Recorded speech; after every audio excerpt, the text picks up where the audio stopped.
In an ideal world, you're at the start of the downswing, you would have compressional change in the head position, which would actually force the tailbone to go backwards down the spine and out the way almost. That's what ground force reaction is really. You want to create that room. And if you look back at Tiger's swing in 2000, and there's some great video of him, everybody used to say, well, Tiger's losing height, but it was compressional height. He was compressing his spine back into his tailbone, so he was losing height, but he was creating more room for his arms to come under his chest. So what Pete talks about is, in an ideal world, we have compression from the head.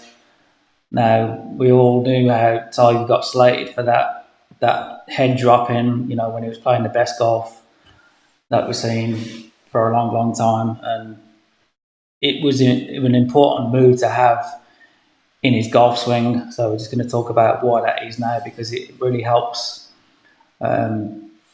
prevent your hips from thrusting forward. If your hips thrust forward, it's also known as early extension, then your body rotation will stall. You'll find it very difficult to turn out the way of the golf ball, and that's probably the biggest problem in golf out there right now. So let's just talk about this head compression.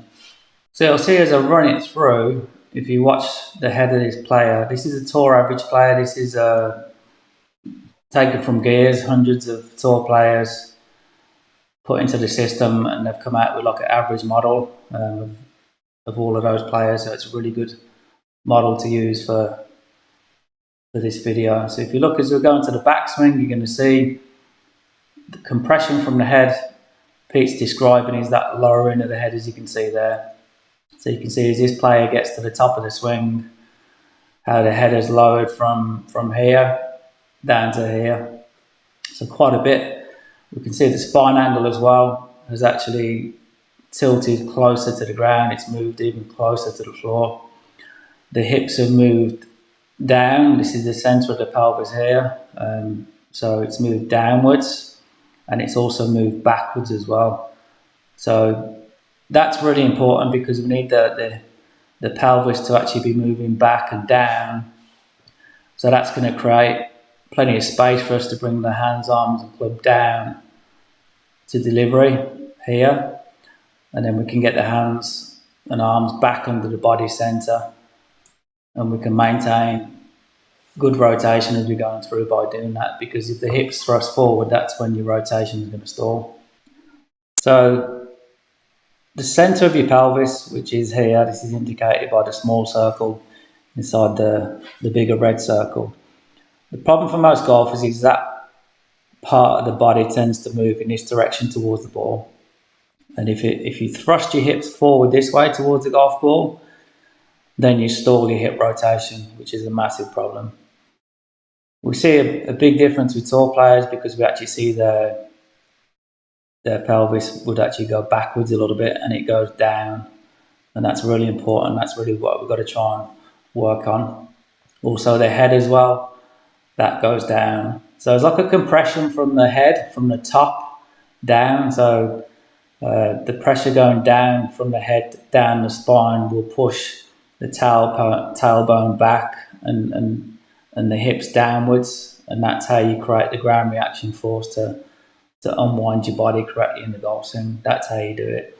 If you're actually trying to focus on unwinding from the ground up, like a lot of you are, whether that's doing something with your left knee, left hip in transition, then it will actually cause your hips to thrust forwards towards the ball, and that's why you're really struggling getting out of the way on the downswing. So if we run through this swing now, as the head compresses downwards, down the spine, that's going to push the hips downwards and also backwards as well. So it's pushing everything out of the way this way, and that's what we need to be doing in the golf swing. So just watch the head as we start going into the takeaway. It's coming down, compressing down straight away. You can see the small circle inside the large circle has lowered from its original position. So you can see where it is there in the center. And we can watch how it goes backwards a little bit and then it goes downwards, keeps going down, but look how much the head's going down as well. So that this downward pressure from the head pushing down is pushing the pelvis down towards the ground and backwards. So we can see it just hasn't come forward one bit, it stayed back. This is the figure here, this is away from the target in this direction. And then in transition, coming down, pelvis lowers a little bit more. I mean, look how much that head's come down now. That's quite a lot, isn't it? And you know, that's what Tiger was criticised for when he was playing some of the best golf in the world. So if we keep going, pelvis is now moving up, back up a little bit, but it's staying back. Look how it's remained further back where that small circle is in relation to the centre of the big circle. So it's moved down, it's moved back out the way. That helps you get the club, hands, arms and club down to delivery. Now there's plenty of space here. So you can get the hands and arms underneath, back underneath the body centre, stabilise that club face, and then bring everything through together from there. So it's pretty cool to see it on gears because it's, you know, so accurate, so much better than, you know, just looking at it on drawing a few lines on a picture or a video.